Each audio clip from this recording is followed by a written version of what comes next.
Hey friends, this is Rachel, the Water Fire Mama. Today we're going to take a look at one of my very favorite passages in Scripture, 1 Kings 19. In this passage, the prophet Elijah is at the end of his rope. He's given sustenance and provision by the Lord our God. We'll take a look at this passage and then we'll do a brief practice of breath prayer. I'm really glad you're back.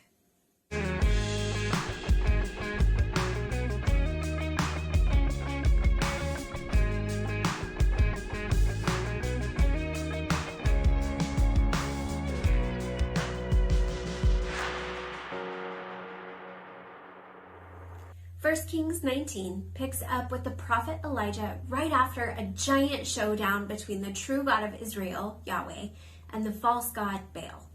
At the end of the showdown, Elijah puts to death all of the prophets of Baal, which makes the king and queen of Israel furious with him. They're so furious with him that they swear to kill him by the same time the next day. And so Elijah has to flee for his life. Let's pick up here in 1 Kings chapter 19, verse 3. Elijah was afraid and ran for his life. When he came to Beersheba in Judah, he left his servant there, while he himself went a day's journey into the desert. He came to a broom tree, sat down under it, and prayed that he might die. "I've had enough, Lord," he said. "Take my life. I am no better than my ancestors." Then he lay down under the tree and fell asleep. All at once an angel touched him and said, "Get up and eat." He looked around, and there by his head was a cake of bread baked over hot coals and a jar of water. He ate and drank and then lay down again. The angel of the Lord came back to him a second time and touched him and said, "Get up and eat, for the journey is too much for you." So he got up and ate and drank. Strengthened by that food, he traveled 40 days and 40 nights until he reached Horeb, the mountain of God. There he went into a cave and spent the night. I love this passage in 1 Kings 19 so much because it depicts a servant of God who is completely and utterly at the end of his rope. He's done everything he possibly can to fulfill the mission that God has given him, and he's emotionally, mentally, and physically exhausted. And so he runs into the wilderness and he lays down under a tree and he prays to God, "I can't take any more. I can't do one more thing. And now my life is in danger, and so you may as well just kill me before Jezebel gets a chance to do it herself." I remember when we were about 2.5 months into our first stay in intensive care with our son Luke. It was really at the very beginning of our special needs caregiving journey, but that part in ICU had already felt like a lifetime. And it felt like we just kept getting hit with thing after thing after thing. First of all, Luke had coded in the elevator after his first open heart surgery, and then his kidney shut down and he had to go on dialysis. And then he got this cardiac arrhythmia that we were not able to control. Then his gut stopped working, and so he wasn't able to take in any nutrition or the medicine that he needed to treat his arrhythmia. So once we got some of that sorted out, he failed all his attempts at taking over breathing on his own without the ventilator. And the doctor gave us the crushing news that it was likely that Luke would continue to be dependent on the ventilator and breathing tube for another couple of years. We had been dreaming of taking Luke home from the hospital and beginning a relatively normal life with him.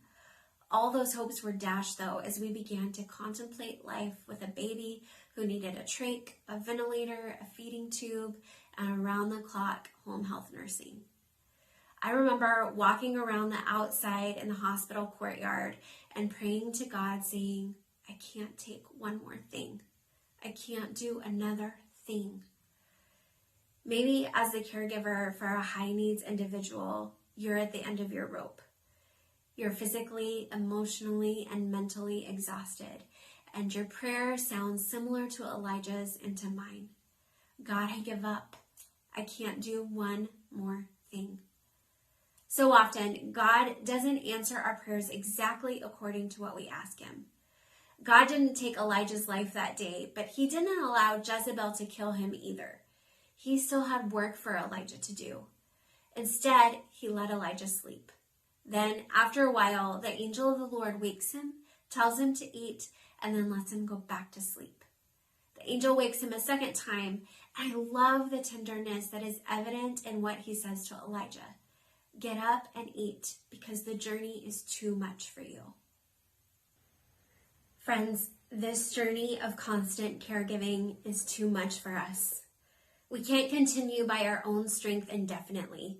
We'll get burnt out and exhausted. Like Elijah, we need the refreshment that God offers us. Now, I wish that God would send us all angels to guard our sleep and then make us breakfast in bed, but I think that's unlikely. So how do we access that refreshment? I think our first move needs to be the same as Elijah's. We need to get alone for a moment, shutting ourselves up in the closet or a bathroom if we have to, and surrender. We tell God that we're at the end of our strength and we can't go any further on our own power. We can pour out our feelings to the God who sees us and knows us intimately. He sees the whole road ahead, and he knows our hearts and knows exactly what we need to keep doing the work he has for us. Second, we need to find a way to prioritize those very basic acts of self-care, eating nourishing food and getting some quality sleep. I don't know exactly how it happens, but I know that when I've spent some time in prayer and I've gotten a meal and some sleep, my strength is refreshed and I can keep going for another day. So we're going to take a few minutes and use breath prayer as a tool to surrender and access a bit of that spiritual refreshment. If you need a refresher on what exactly breath prayer is and why it is such a powerful tool, check out my earlier video called Breath Prayer, My Emotional Rescue and Healer. So I invite you now to get into a comfortable position. Find a spot where you can feel strong and alert but relaxed. Start to tune into your breath. Notice how it feels as the breath enters your body on the inhale and how it feels as it leaves your body on the exhale.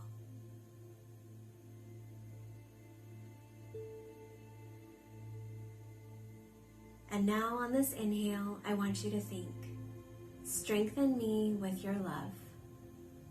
And exhale, the journey is too much for me. Inhale, strengthen me with your love. Exhale, the journey is too much for me. Inhale, strengthen me with your love. Exhale, the journey is too much for me. Carry on this practice for a few moments on your own. Strengthen me with your love. The journey is too much for me.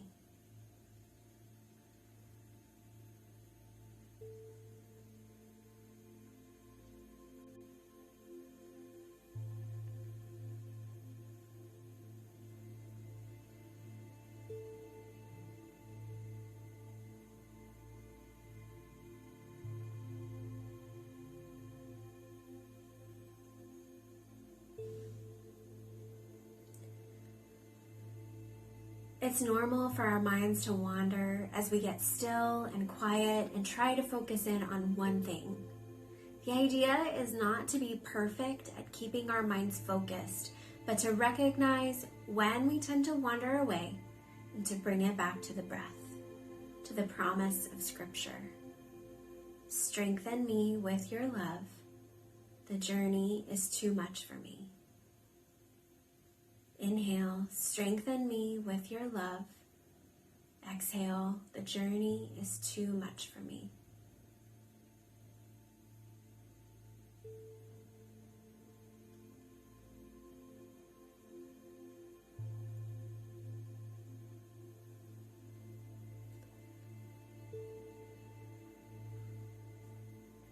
We'll breathe for a few more cycles together.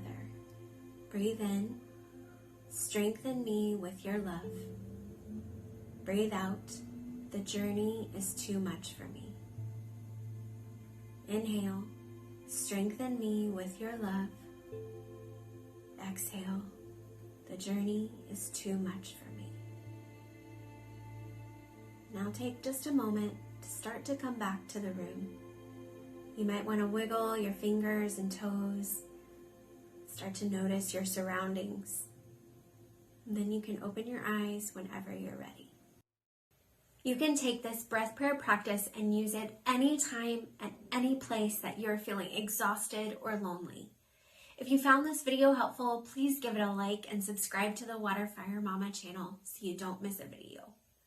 Remember, Water Fire Walkers, you may feel like you can't do another thing, but our God goes before us and is our rear guard. He's going to give you what you need for this journey, and I'm here to help. I'll see you next time.